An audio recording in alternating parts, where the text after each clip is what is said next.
El Burrito del Diablo, or the Devil's Burrito. This is how we did it.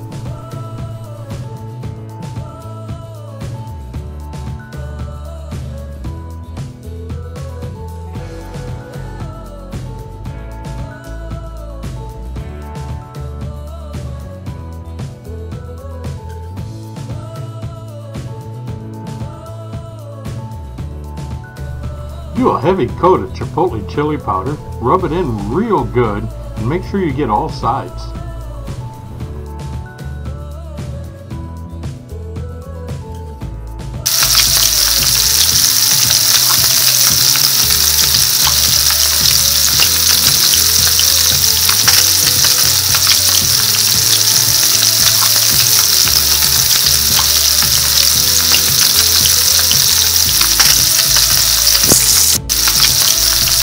Be sure you brown it on all sides real well to form a nice crust.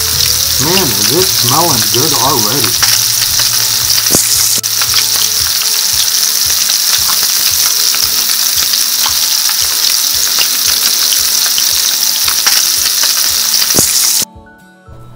Add all the rest of the ingredients and stir it up well, and you're ready for the grill.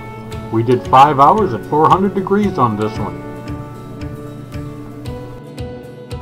Get your grill set up, light your wedgie. I have the burner on the far right side set on high and the other burner's turned off, so I've got indirect heat under my beef here, but you can do it either way you want.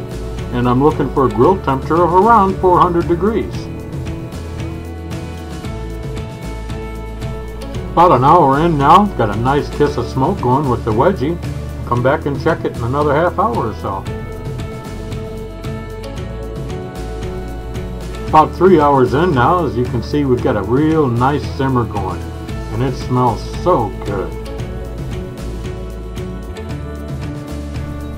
4 hours on the grill now, and it's starting to become pork tender. Needs to go a little more. Really smells good. Neighbors are already starting to line up. Too bad it's going to be hot. Most of them won't be able to eat it. More for me. Going to give it one more hour. Look at that. I wish we had smell-o-vision.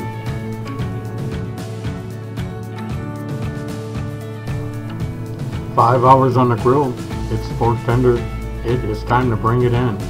And then we're going to shred it, and we're going to be eating tacos and burritos all week.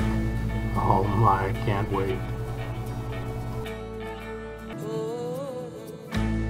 Here it is, all shredded up and ready to go for burritos and tacos and whatever you can think of. I took some of the soup from the pot and mixed it in with the meat, and the rest of the soup is so good, and I saved it for some beans we're going to do soon. Oh, this is good.